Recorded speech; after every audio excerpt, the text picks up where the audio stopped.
it's JD.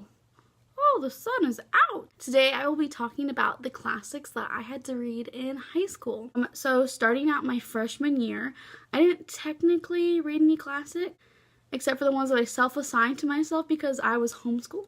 So my freshman year I self-assigned The Great Gatsby and then Romeo and Juliet. For my sophomore year, when I moved back to the States, which I don't have it, I don't own it, it's one of my favorite classics ever, and it's one of my favorite plays, and that's The Crucible by Arthur Miller. And that one's basically about Salem witch trials. That one's awesome introduction to classics and plays if you want to start reading plays. The second book, I'm honestly not sure what order I read these in, but anyways, the second book I read was The Great Gatsby by F. Scott Fitzgerald, which this was the book that I really learned how to annotate. I annotated the heck out of it. I went crazy. And I love to annotate books now. Not all of my books, but I'll lightly annotate. So if I feel like it, if I want to. And then the last book I read my sophomore year was a memoir, which is I Know Why the Caged Bird Sings by Maya Angelou, and this is her life story. It's mostly like set in her childhood. If you want a depressing but really introspective classic memoir, this is a really good one. Then my junior year, we had to read a whole bunch more books, and the first one was Blood Wedding. My junior year, it was mostly focused on world literature. So Blood Wedding is by Federico Garcia Lorca, and he's from Spain, I believe. This book, it's like magical realism. If you want to also get into plays, this is a really good one. The next book I read my junior year of high school was The Left Hand of Darkness by Ursula Le Guin, and I absolutely hated this book, which is surprising because it's really weird. I love weird books that just kind of are just weird. It's sci-fi, and it's basically about like this different planet where the beings don't have a gender, and like cool concept. But yeah, I didn't finish this book. I just kind of pretended I read it. Yeah, it's awful, but if you want to give it a try, I mean, go for it. Live your best life. The next book I read my junior year, which is another memoir, and that is The Other Wes Moore by Wes Moore. This is a memoir, and it's basically about two kids named Wes Moore, the author Wes Moore, and then this other guy named Wes Moore, and it's basically about how they had really similar life paths, but they ended up in different places. And it's really reflective. It's really, really good read. The next book that I read my junior year is Woman at Point Zero. This cover is so pretty though. I think it's set in either North Africa or I think it's Egypt. Cairo. So I'm going to go with, yeah, this book is set in Egypt, and it's kind of about her life journey and how she ended up where she was. And this is a really interesting read. Very fast read too. And then the last book that I read my junior year is I think this is my junior year, is The Chronicles of a Death Foretold by Gabriel Garcia Marquez.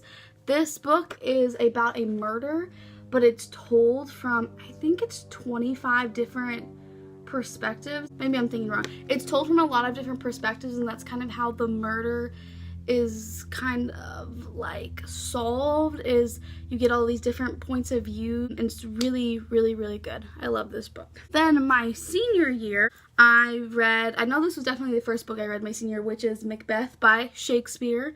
I personally like Shakespeare. I also really like plays because I was in theater during high school. I think Macbeth is a really fun one, because, you got some witchy stuff going on. So yeah, Macbeth. And then the next book I have is Awakening by Kate Chopin. I have an extra large edition. It's the size of a magazine. I don't understand why it's so huge, but it's huge. This is about a woman during, I think, it's the 1800s or late 1800s. Sometime when women were really oppressed. Basically all of human history. And it's set I think in Louisiana. If you're into kind of feministic, this is what we're gonna go with, classics, this would be a good one to pick up. This next book that I read my senior year is one of my all-time most hated classics I had to read, and it's a pretty well-known one, and that is The Sound and the Fury by William Faulkner. This book is a load of poop. I hated this book so much. I couldn't finish this book because I literally got headaches and would get nauseous while reading it because my body was like, nope. Nope, and that's happened to me with like a few other books. Maybe I'll do a video on it sometime. And it's just not like, oh, one time I read it and I got a bad headache. It's like I've tried to pick this book up like 3-4 times, and every single time I get a headache from reading it. So yeah, I guess if you want to try reading The Sound of Fury, go for it. Yeah, I hate this book. It's set from like multiple perspectives, and it's about this really dysfunctional family during like, it's a little bit before the collapse of the stock market in like 1929. It's like a little bit before that. Yeah, I hate this book. The next book, which I actually have 2 copies of, and I really like this book. I like this cover better. The Things We Carry by Tim O'Brien, which is a collection of short stories about Tim O'Brien, which it's loosely based on his experience whenever he was a soldier in the Vietnam War. It's a very graphic book, but I think it's still a lot of teachable moments. It's a really interesting read. I really enjoyed reading this. Highly recommend. And then my last book, which is another William Faulkner book, which is As I Lay Dying. This one I liked a little bit more because the way he wrote it is a little more interesting. He uses a lot of colloquialisms because the characters in this are hillbilly type people, like backwoods kind of people, and the whole premise is the mom's just died and it's another dysfunctional family story. I guess they're trying to bury her to the best of her wishes. Through this journey of them going to where she wanted to be buried, you kind of learn a lot of different things about their families. I liked the diction the most, the turn of phrases and stuff. It's a lot more digestible than Sound of Fury. If you want to try William Faulkner, I would recommend this one. So yeah, that's all the books that I read in high school. Let me know if you read any of these during high school, or if there are any books during high school that you think I should read, because I do like to read classics. The ones I always pick, I hate. My social medias and Goodreads and all that good stuff are in the drop down. Thank you for watching. Have a great day. Bye!